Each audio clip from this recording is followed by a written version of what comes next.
দিনটা ছিল 4th April. সানার ছোট্ট এক দাদার বার্থডে ছিল সেদিন। সানা কিন্তু খুব সুন্দর করে সেজেগুজে রেডি হয়ে বসে গেছে সিঁড়ির উপর। বসে বসে আবার বাবাকে ডেকে যাচ্ছে সমানে মেয়ে। এদিকে সানার রোমিও দাদাকে রাখতে গেছিলাম প্রিয়াঙ্কা দিদিভাইয়ের বাড়িতে। রোমিও তো ভীষণ ভালোবাসে প্রিয়াঙ্কা দিদিভাইয়ের কাছে থাকতে, তো সেখানে আমি রোমিওকে রেখে যাচ্ছিলাম। আর সানা ভীষণ পরিমাণে জেদ ধরে বসেছে যে ও থাকবে দাদার সাথে সাথে।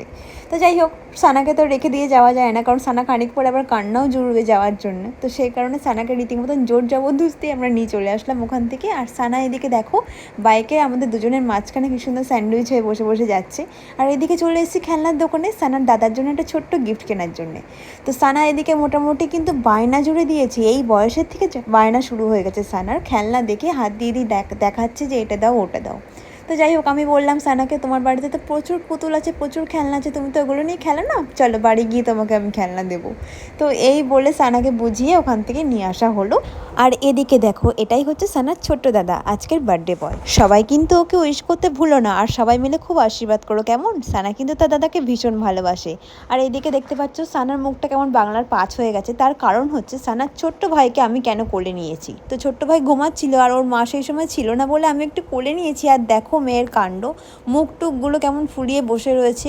আমিও তেমনি, আমি সমানে সানাকে রাগাচ্ছি, ভাইকে কোলে নিয়ে দেখাচ্ছি। আর সানা মোটামুটি বাবার কাছে আর থাকবে না, ও ওখান থেকে চলে আসার চেষ্টা করছে। আর আমি তখন বললাম তুমি আরেকটু তোমার বাবার কাছে থাকো, ভাইয়ের মা চলে আসলে আমি ভাইকে দিয়ে তখন তোমাকে আমি আবার নেব। তো যাই হোক, ও মোটামুটি আবার জেদ ধরে গেছে। ভাইকে যেহেতু দেখতে পেয়েছে আমার কোলে, মোটামুটি মায়ের ভাগ কিন্তু সানা কাউকে দেবে না, ব্যাপারটা এরকমই। শুধু সানা বলে না, সমস্ত বাচ্চাই এমনই হয়, আমি জানি খুব ভালোভাবে সেটা।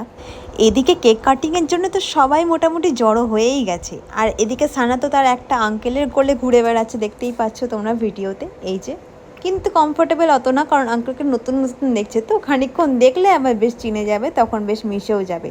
আর এদিকে দাদার পাশে সানা বসে পড়েছে কেক কাটবে বলে। এদিকে একটা আঙুল সানার গালে তো অলওয়েজ থাকবেই। আর পাশে বসে আছে দাদা, কেক কাটছে, ছোট্ট ভাইও বসে আছে, কাম্মাও বসে আছে। আর সানার যেই ছোট্ট দাদার আজকে বার্থডে দেখতে পাচ্ছ, সেই ছোট্ট দাদা তো আসলে সানার জেম্মার ছেলে।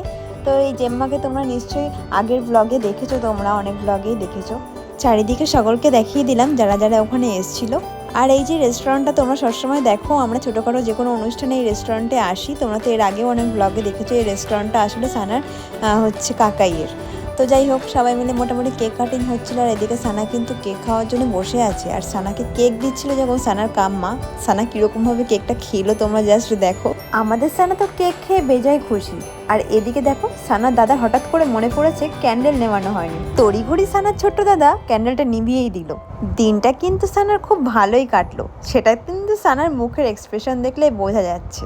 আসলে প্রথম প্রথম যখন সানা কোথাও আসে, তখন একটু চারিদিকে একটু দেখে নেয়, চুপচাপ থাকে।